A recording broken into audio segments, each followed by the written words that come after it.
பிதாசுதன் பரிசுத்த ஆவியின் பெயராலே ஆமீன். ஆண்டவர் உங்களோடு இருப்பாராக, உம் ஆன்மாவோடும் இருப்பாராக. ஓசையா தீர்க்கதரிசி புத்தகத்தில் இருந்து வாசகம். அதிகாரம் 14, இறை வார்த்தை 8.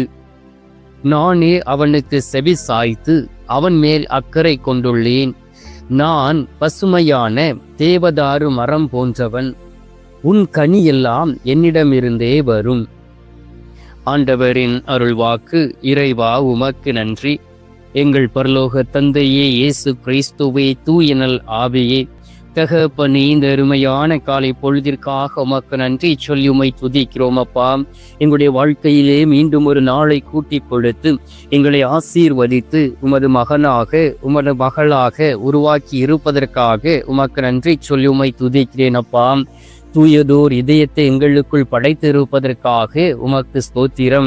உண்மையுள்ள மகனாக மகளாக வாழ வேண்டும் என்பதற்காக உண்மையான பரிசுத்த ஆவியின் வல்லமை எங்களுக்கு தந்திருக்கின்றீரே, அதற்காக உம்மை ஆராதிக்கிறோம் ஆண்டவரே.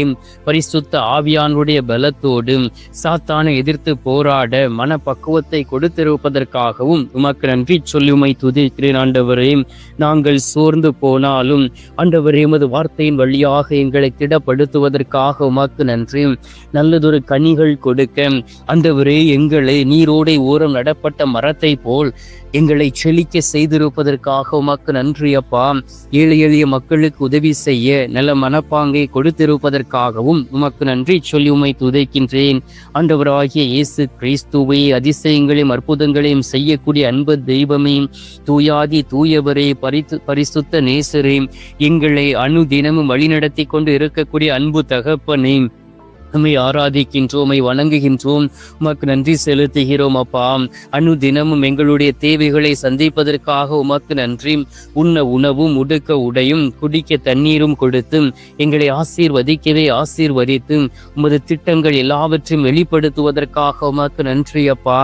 நாங்கள் இந்த உலகத்திலே வாழ்ந்து கொண்டு இருப்பதும் அன்பு பிள்ளையாக இருப்பதும் உமக்கு விருப்பமான பிள்ளையாக இருப்பதும் ஆண்டவரே உமது சித்தம் என்பதை நாங்கள் உணர்ந்திருக்கின்றோம்.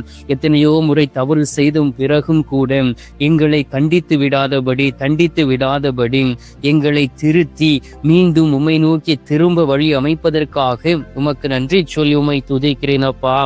ஆண்டவராகிய இயேசு கிறிஸ்துவை, அதிசயங்களையும் அற்புதங்களையும் செய்யக்கூடிய அன்பு தகப்பனே, உண்மையோடும் உத்தமத்தோடும் எங்கள் நடுவில் இருந்து செயலாற்றி கொண்டு இருக்கக்கூடிய என் தெய்வமே, உம்மை ஆராதிக்கிறோம் அப்பா.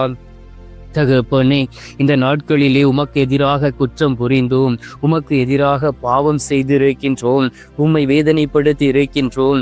ஜெபிக்காதபடி ஏதோ தானோ என்று இந்த உலகத்திலே அலைந்து திரிந்து கொண்டு இருக்கின்றோம். ஆண்டவரே, ஒரு நிமிடம் கூட உமது திரு சமூகத்தில் அமர்ந்து இருந்து உம்மிடம் ஆலோசனை கேட்காதபடி அங்கும் இங்கும் அலைந்து திரிந்து கொண்டு இருக்கிறோம் அப்பா. இந்த தருணத்திற்காக மன்னிப்பு கேட்டு ஜெபிக்கின்றோம். இந்த நேரத்திலே உமது பரிசுத்த இரத்தம் எங்கள் மீது ஊற்றப்படுவதாக. உமது பரிசுத்த இரத்தத்தினால் எங்களை கழுவீராக. உமது அன்பு மகனாக மகளாக வாழக்கூடிய பாக்கியத்தை கொடுப்பீராக. தூயதோர் இதயத்தை தருவீராக. அனுதினமும் வார்த்தைகளை தியானிக்கக்கூடிய மகனாக மாற்றிடுவீராக. ஏனென்றால் நீரே எங்களுக்கு செவிசாய்க்கக்கூடிய தெய்வமாக இருக்கின்றீர். எங்கள் மீது அக்கறை கொண்டு எங்களை வழிநடத்தக்கூடிய அன்பு நேசராக இருக்கின்றீர். நாங்கள் தீய செயலிலே வீழ்ச்சுற்று போய் இருந்த பொழுதும் கூட என்னுடைய ஆண்டவரை திரும்பி வர காலம் தாழ்த்திருந்திருக்கின்றோம். இந்த நாளிலே திரும்பி வந்திருக்கிறோம் சுவாமி. எங்கள் மீது மனம் மாறுவீராக. எங்கள் மீது மனமாற்றத்தின் அழைப்பை கொடுப்பீராக. நாங்கள் மனம் மாறி மனம் திரும்பி உமை நோக்கி வரவும் அநேக மக்களை உமது திரு சமூகத்தில் அழைத்து வரக்கூடிய பாக்கியத்தின் வல்லவையும் தந்துவிட வேண்டுமாய் உம்மை நோக்கி செபிக்கிறேன் அப்பா. தகப்பனே, இந்த நேரத்திலும் கூட யாரெல்லாம் உண்மையிலே நான் தவறு செய்து விட்டேன், என் ஆண்டவர் என்னை மன்னித்து விடுவார் என்று சொல்லி உமது மன்னிப்புக்காக காத்து இருக்கிறார்களோ அவர்கள் ஒவ்வொருவரையும் உமது பரிசுத்த இரத்தத்தினால் கழுவி விடுவீராக. யாரையெல்லாம் பாவத்தில் விழ வைத்தோமோ அவர்களுக்கும் பாவ மன்னிப்பு நிச்சயத்தை கொடுத்து அவர்களை ஆசீர்வதித்து திடப்படுத்திட வேண்டுமாய்மை நோக்கி செபிக்கிறேன் அப்பா. ஆண்டவராகிய இயேசு கிறிஸ்துவை இந்த நேரத்திலும் கூட நீதிமொழிகள் 8வது அதிகாரம் 17வது இறை வார்த்தையில் வாசிக்கின்றோமே, எனக்கு அன்பு காட்டுவோருக்கு நானும் அன்பு காட்டுவேன், என்னை ஆவலோடு தேடுகிறவர்கள் என்னை கண்டுபிடிப்பார்கள் என்று.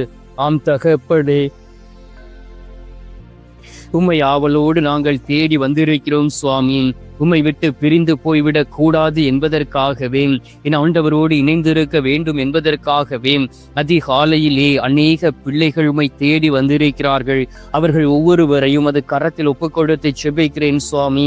யார் யாரெல்லாம் உண்மையான இதயத்தோடும் பரிசுத்த இதயத்தோடும் இந்த நாளிலே என் ஆண்டவருக்கு நன்றி செலுத்தி என் ஆண்டவருடைய திருமுகத்தை நாடி என் ஆண்டவரோடு நான் கூட இருப்பேன் என்று சொல்லி விசுவாசத்தோடும் நம்பிக்கையோடும் உம்மை தேடி வந்திருக்கக்கூடிய பிள்ளைகள் உம்மை கண்டுகொள்வார்கள் ஆகும். அவர்களுக்கு உம்முடைய கருணை கிடைக்க வேண்டுமாய்மை நோக்கி செபிக்கிறேன் சுவாமி. தகப்பனே, அநேக பிள்ளைகள் எங்களை இகழ்ந்திருக்கிறார்கள். அநேக பிள்ளைகள் எங்களோடு கூட இல்லாதபடி, எங்களை பலப்படுத்தாதபடி, எங்களுக்கு நல்ல ஒரு செயல்களை செய்யாதபடி, எங்களை அப்பற்றி அவதூறாக பேசி எங்களுக்கு எதிராக செயலாற்றி இந்த நாட்களிலும் கூட தகப்பனே எங்களுக்கு எதிராக சொற்களை உதிர்த்து எங்களை கடினப்படுத்தி வேதனைப்படுத்தி கொண்டு இருக்கக்கூடிய பிள்ளைகள் உண்டு தகப்பனே.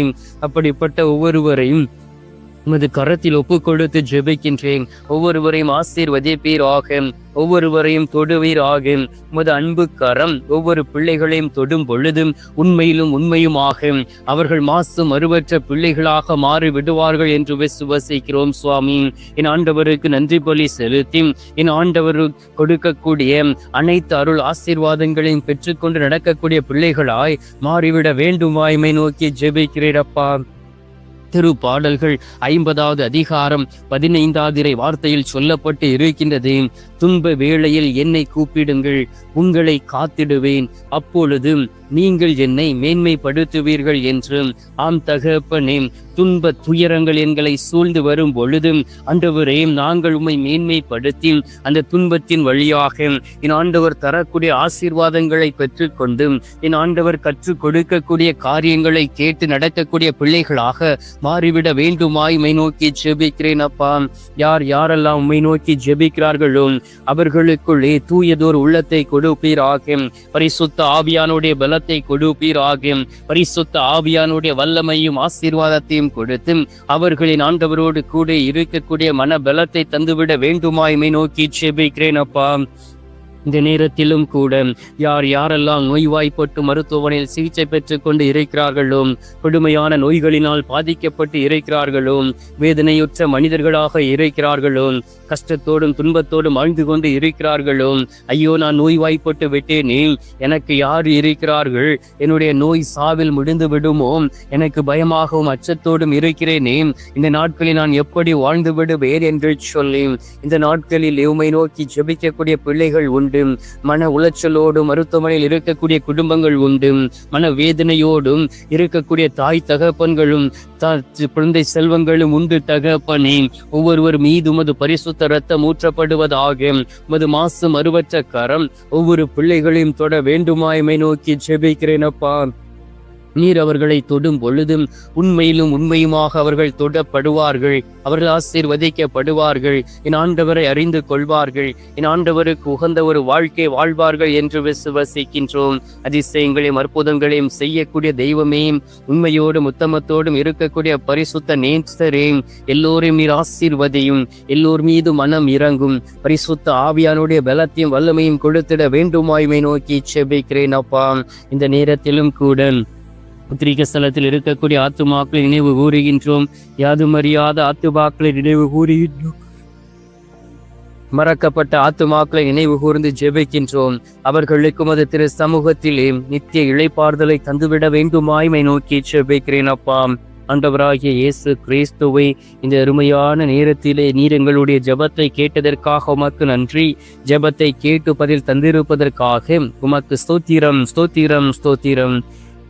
மீட்பெரும் இரட்சகருமான இயேசுவின் திரு கரத்தில் ஒப்பு கொடுத்து எங்கள் தாய் கன்னி மரியாள் வழியாக ஜெபிக்கின்றோம். அன்பு தந்தையே, ஆமீன். பரலோகத்தில் இருக்கிற எங்கள் பிதாவே, உம்முடைய நாமம் அர்ச்சிக்கப்படுவதாக, உமது ராஜ்யம் வருக, உமது சித்தம் பரலோகத்தில் செய்யப்படுவது போல பூலோகத்திலும் செய்யப்படுவதாக.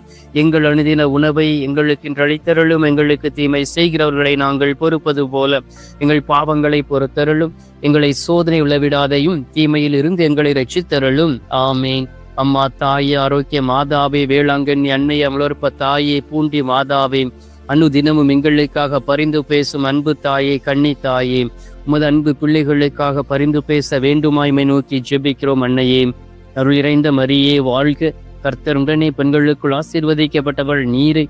உம்முடைய திரு வயிற்றின் கனியாகிய இயேசும் ஆசீர்வதிக்கப்பட்டவரை. அஜிஷ்ட மரியே, சர்வேசுடைய மாதாவே, பாவிகளா இருக்கிற எங்களுக்காக இப்பொழுதும் எங்கள் மரண நேரத்திலும் வேண்டிக் கொள்ளும். ஆமீன். பிதாவுக்கும் சுதனுக்கும் பரிசுத்த ஆவிக்கும் மகிமை உண்டாவதாக. ஆதியில் இருந்தது போல இப்பொழுதும் எப்பொழுதும் என்றென்றும் இருப்பதாக. ஆமீன். ஆண்டவர் உங்களோடு இருப்பாராக, உமான்மாவோடும் இருப்பாராக. எல்லாம் வல்ல இறைவன் பிதா, சுதன், பரிசுத்த ஆவி உங்களை நிறைவாய் ஆசீர்வதிப்பாராக. ஆமீன்.